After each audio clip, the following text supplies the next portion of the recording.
नमस्कार दोस्तों, स्वागत है आपका मेरे YouTube चैनल पे थिंक विद दिनेश। आपका दोस्त दिनेश फिर से आ गया है एक बेहतरीन वीडियो लेके, जो है धुरंधर मूवी के रिव्यू के बारे में। आज हम धुरंधर मूवी का थोड़ा रिव्यू करेंगे, प्लस हम देखेंगे क्यों हमारे यहाँ के सेल्फ क्लेम लिबरल्स हैं वो इतना रो रहे हैं मूवी में। ऐसा क्या है मूवी में, मैं पूरा तो डिटेल में नहीं बताऊंगा। मैं रिक्वेस्ट करूंगा आप प्लीज़ ये मूवी थिएटर में जरूर देख के आइए। It was a fantastic movie, आपको देख के बहुत पसंद आएगा। बहुत सालों बाद हिंदी सिनेमा ने इतनी अच्छी मूवी बनाई है, आप उसको देख के जरूर आइए और फिर बाद में मेरा वीडियो फिर से देखिए। उससे पहले ये वीडियो जरूर देखिएगा देखने से पहले।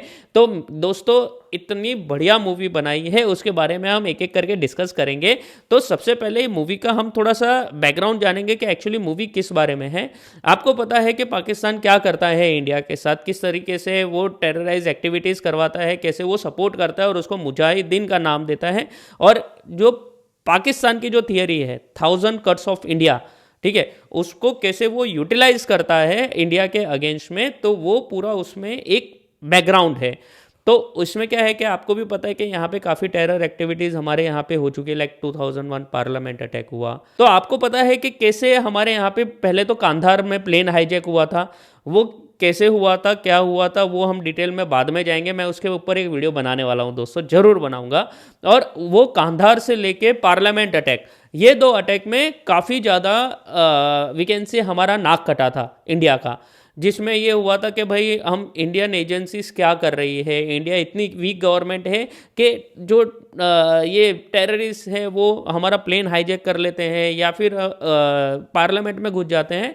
तो हमारी एजेंसीज एक प्लान बनाती है कि हम जो हमारा एक सीक्रेट एजेंट है वो हम इन्फिल्ट्रेट करते हैं पाकिस्तान में। पाकिस्तान का एक शहर है लयारी, जो है आता है कराची में। ऐसा बोलते हैं कि जो लयारी पे कब्जा करता है वो कराची पे कब्जा करता है, और जो कराची पे कब्जा करता है वो पूरे पाकिस्तान पे कब्जा करता है। Because Karachi is the financial hub of Pakistan. जैसे हमारे यहाँ पे मुंबई था, तो आपको भी पता है हमारे मुंबई में क्या क्या हुआ था, उसी तरीके से ये कराची का बोला जाता है। तो वहाँ पे कराची में एक शहर है लयारी, वहाँ पे हमारे सीक्रेट एजेंट जाते हैं।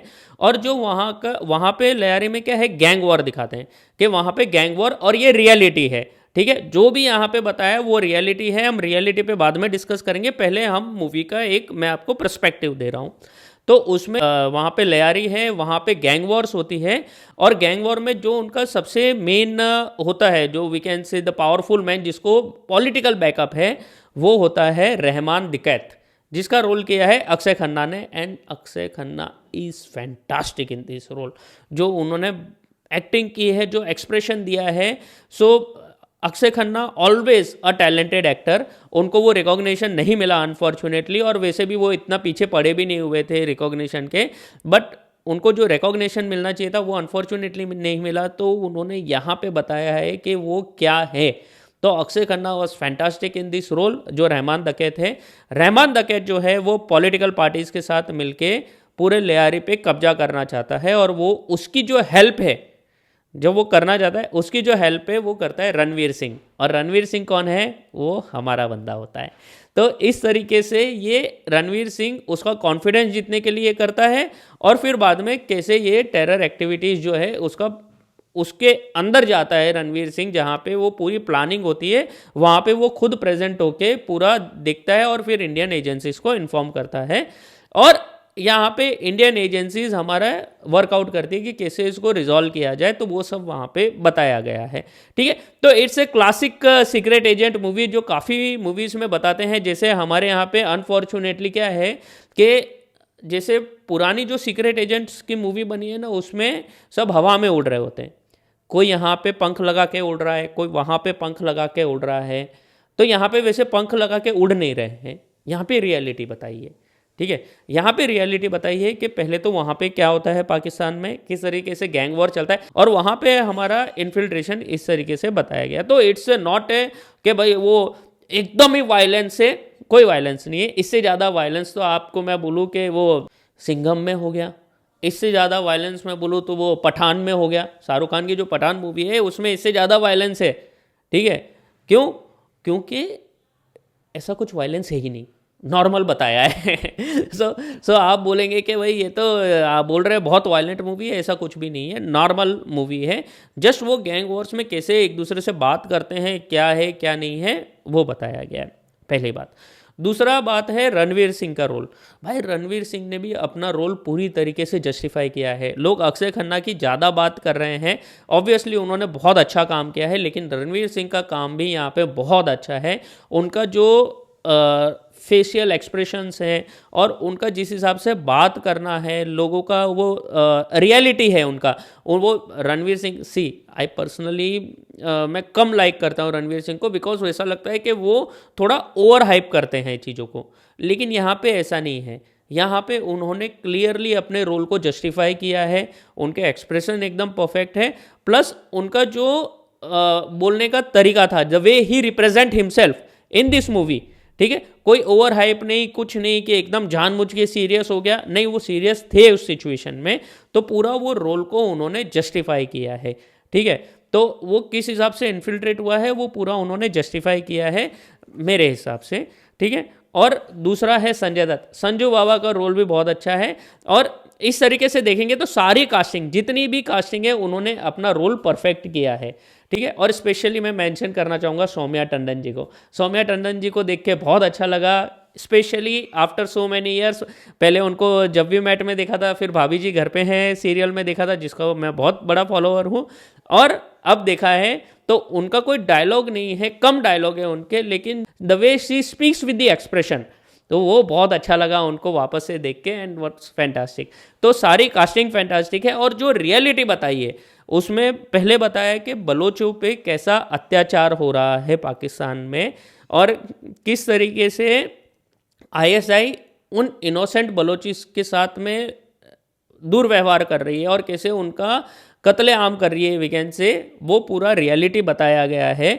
और वहाँ पे ये भी बताया गया है कि कैसे हर एक कम्युनिटी में कोई ना कोई एक ऐसा होता है जो पैसे के लिए अपने जो एक वैल्यूज़ है उसको बेच देता है, तो वो एक रियलिटी बताई है। और कैसे इनोसेंट बलोचिस के साथ क्या कर रहा है पाकिस्तान, आईएसआई क्या कर रही है, कैसे वो जहर मिला रही है पानी में, वो पूरा उसमें बताया गया है, एंड दैट वाज फैंटास्टिक। और उसमें बताया गया है यार बलोचिस क्यों ये फ्रीडम फाइटिंग उनकी जो चल रही है आज भी, तो वो पूरा रियलिटी में बताया गया है, एंड दैट वाज फैंटास्टिक। जो बलोचिस मूवमेंट है उसको पूरी तरीके से सही तरीके से बताया गया है। तो उसमें बताया गया है कि कैसे हमारे यहाँ पे भी कुछ ऐसे पॉलिटिशियंस हैं जो पैसे के लिए अपने देश को बेच देते हैं, और वही चीज़ हमारी कुछ पॉलिटिकल पार्टीज़ को पता नहीं क्यों वो अच्छी नहीं लग रही। बट भाई हमारे यहाँ पे देशों को तो बेचा ही है ना। कैसे हमारे यहाँ पे कैसे एक फॉर्मर पीएम ने अपनी जो पूरे एजेंट्स की जानकारी पाकिस्तान में पहुँचाई, कैसे हमारे कुछ मिनिस्टर्स ने पाकिस्तान और ईरान की जो पूरे एजेंट्स की डिटेल है वो उनकी कंसर्न कंट्रीज़ को दिए, ठीक है। तो वो तो किया ही ना हमारे यहाँ पे, ऐसा तो है नहीं हमारे यहाँ पे पैसों के लिए देश को नहीं बेचा गया, हमारे एजेंट्स की डिटेल्स नहीं दी गई, ठीक है। बहुत प्यार जागा है तो वो नहीं किया गया हमारे यहाँ पे, जो रियलिटी है वही है, ठीक है। तो उसमें आपको क्या प्रॉब्लम हो रही है। और उसमें माधवन भाई क्लियरली बोल रहा है, जो अजीत डोवल का रोल किया है, कि भाई हमारे यहाँ की जो गवर्नमेंट थी वो इतना सपोर्टिव नहीं थी। 2008 के बाद आपने क्या किया? कुछ नहीं किया, खाली वो आप डोजियर देते गए। भाई आपको लगता है कि वो आपने सही किया, आपको लगता है आपने वो सही किया था, ठीक है, वो आपका पॉइंट ऑफ व्यू है। भाई हमारा पॉइंट ऑफ व्यू था कि भाई अगर हमारे कंट्री पे इस तरह से 26/11 होता है then we have to reply. But ठीक है, वो आपका पॉइंट ऑफ व्यू था, अगर आपके पॉइंट ऑफ व्यू को हम गलत बोलेंगे तो वो आपको सुनना पड़ेगा। It's a free country, it's a democracy, it's a freedom of speech, ठीक है। तो वो मेरी फ्रीडम ऑफ स्पीच है, जो मैं कैसे रिव्यू दूँ मेरे जो कंसर्न गवर्नमेंट है और कंसर्न पॉलिटिकल पार्टीज़ है, इतना राइट तो मुझे ये इंडिया में मिलता है, ठीक है। तो ठीक है, उन्होंने बताया और वो सही बताया कि भाई हमारे यहाँ पे देशों को बेचा गया है, सिंपल। तो ये इस तरीके से पूरी रियलिटी बताई। अब आते हैं जो सो कॉल्ड क्रिटिक्स है, हमारे यहाँ के सो कॉल्ड क्रिटिक्स जो हैं वो कितने बायस हैं कितने नहीं हैं मैं उस पर तो नहीं जाना चाहूँगा, ठीक है। जो प्रेम रतन धन पायो को 4 स्टार देते हैं और यहाँ पे मूवीज़ को 1-1.5 स्टार देते हैं, जो कश्मीर फाइल्स है और जो दूसरी मूवी और ये धुरंधर जैसी मूवी को क्रिटिसाइज़ करते हैं, थोड़ा सा बहुत ज़्यादा ही क्रिटिसाइज़ कर देते हैं, तो ऐसे लोगों को एक्सपोज करने में कोई बुराई नहीं है, ठीक है, ऐसे लोगों को कोई एक्सपोज करने में बुराई नहीं है कि भाई आप क्या कर रहे हो, अपने आप को क्रिटिक्स बोलते हो। सो कॉल्ड फ्री स्पीच वाले क्रिटिक्स जो हैं वो मूवी को रिव्यू देते हैं, और अब हमने ये क्रिटिक्स को रिव्यू दे दिया तो इससे इनको तकलीफ हो गई कि जो कॉमन पर्सन है, कॉमन पीपल है, वो हमको रिव्यू कैसे दे सकते हैं, ये क्रिटिक्स को तकलीफ हो गई।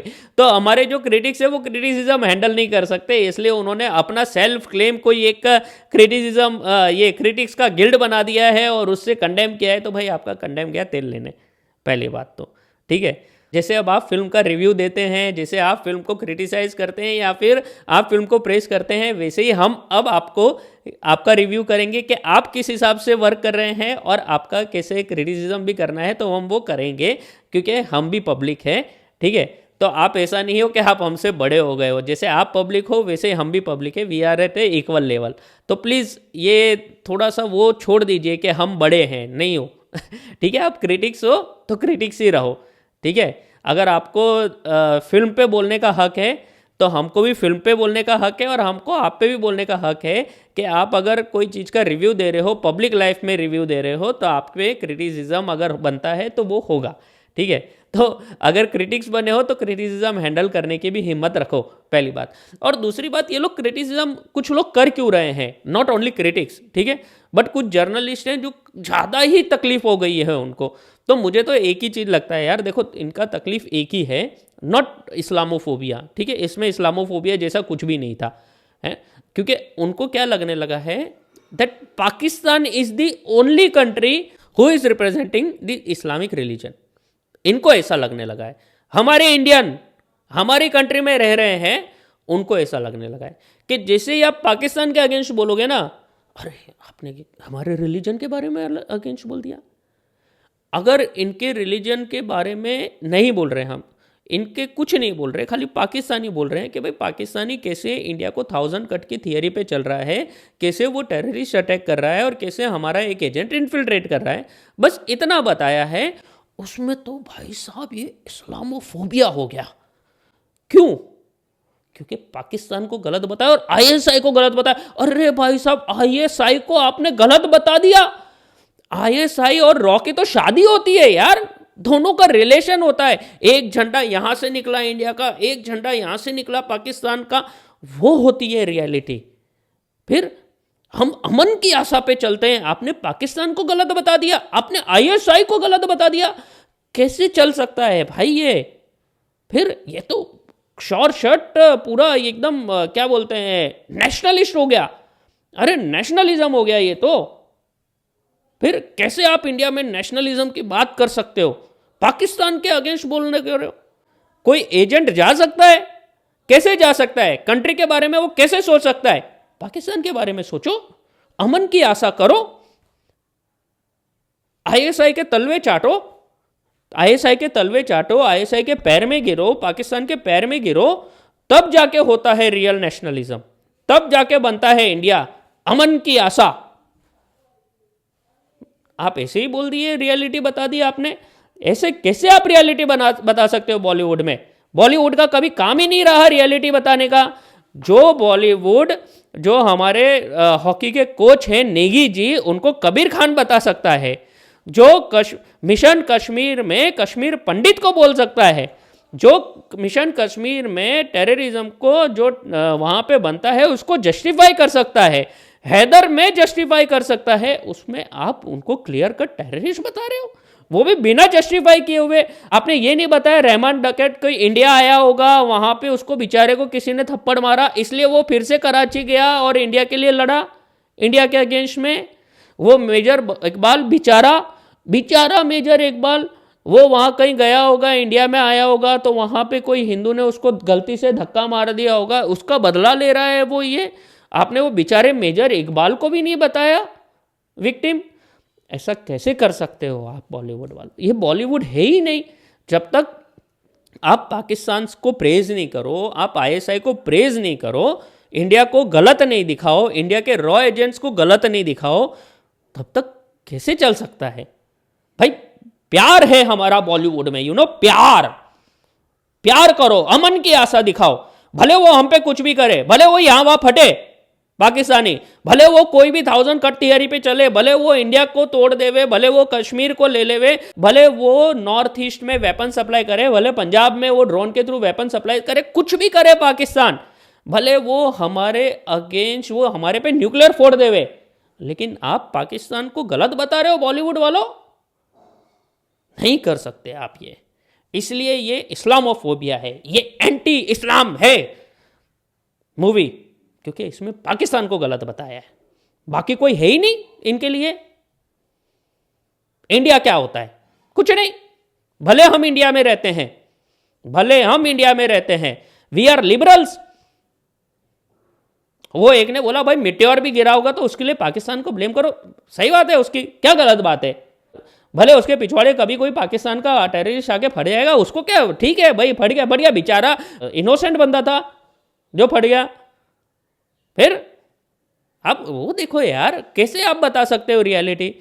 जस्टिफाई करो, टेररिज्म को जस्टिफाई करो, पाकिस्तान को अच्छा दिखाओ, आईएसआई को अच्छा दिखाओ, रॉ को गलत दिखाओ, हमारे यहाँ के मिनिस्टर्स को गलत दिखाओ। और आपने यार रियल नाम ले लिया, रहमान डकैत, मेजर इकबाल। अरे भाई वो रहमान डकैत की जगह राहुल बताते उसको, मेजर इकबाल को बताते, मेजर विजय बताते, मेजर इंदू बताते, कुछ बताते, तब जाके मूवी रियल लगती। आप ऐसे कैसे बता सकते हो? बॉलीवुड को ये सीखना चाहिए कि उनके लिए लिबरल क्या होता है, अमन की आशा क्या होती है, फिर इस्लामोफोबिया क्या होता है, वो सब बॉलीवुड को सीखना चाहिए एज पर हमारे कुछ जर्नलिस्ट और एज पर हमारे लिबरल्स। ठीक है, उनके लिए इंडिया को गलत दिखाना और एक पर्टिकुलर रिलीजन को जो यहाँ की मेजॉरिटी है, ठीक है, उसको गलत दिखाना ही बॉलीवुड है, उसको गलत दिखाना ही मूवी है। क्योंकि अगर आपने पाकिस्तान को गलत दिखाया, आईएसआई को गलत दिखाया, तो इंडिया में मेजॉरिटेरियन बढ़ रहा है, मेजॉरिटेरियन। ठीक है, तो इसलिए बॉलीवुड वालों आपसे रिक्वेस्ट है कि प्लीज आप इंडिया को गलत दिखाओ, तो ही मेजॉरिटेरियन कम होगा यहाँ पे। समझ में आया दोस्तों? सॉरी मैं ये बहुत लेंथी ले गया, बट ये बोलना जरूरी था, क्योंकि हमारे यहाँ के कुछ जो सो कॉल्ड लिबरल्स हैं, लिबरल्स, और जो सो कॉल्ड क्रिटिक्स हैं, जो सो कॉल्ड जर्नलिस्ट हैं, उनसे सहन नहीं हो रहा कि कैसे पाकिस्तान को गलत बताया। अब ये लोग शायद कोई पाकिस्तान जाए भी रेंगते रेंगते घुटने पे सॉरी बोल के। तो होपफुली दोस्तों आपको ये समझ में आया होगा, मज़ा आया होगा मेरा वीडियो देख के। तो प्लीज़ मेरे ये यूट्यूब वीडियो को लाइक करिए, मेरे चैनल को सब्सक्राइब करिए और देखते रहिए दोस्तों। मैं ऐसे ही इंटरेस्टिंग वीडियोस आपके लिए बनाते रहूँगा। एंड जो ये क्रिटिक्स वाला वीडियो थिंग है वो थोड़ा लंबा हो गया है, एंड ठीक है, वो एज आई सेड वो बोलना ज़रूरी था, क्योंकि हमारे यहाँ पे काफ़ी ज़्यादा ब्रेन वॉशिंग चल रही है, तो लोगों को बताना भी ज़रूरी है कि इतना ज़्यादा ब्रेन वॉशिंग भी ठीक नहीं है। So guys thank you for watching my video, and please मेरे चैनल को सब्सक्राइब करिए, मेरे वीडियोस को लाइक करिए और ऐसे ही देखते रहिए, मेरे चैनल को प्यार देते रहिए अपना। Thank you very much guys. जय हिंद, जय भारत, वंदे मातरम। अब हमारे जो लिबरल्स एंड सो कॉल्ड अमन के आशा वाले हैं, उनको जय हिंद, जय भारत, वंदे मातरम से भी प्रॉब्लम होती है गाइस, पर क्या करें, डेमोक्रेसी है हम।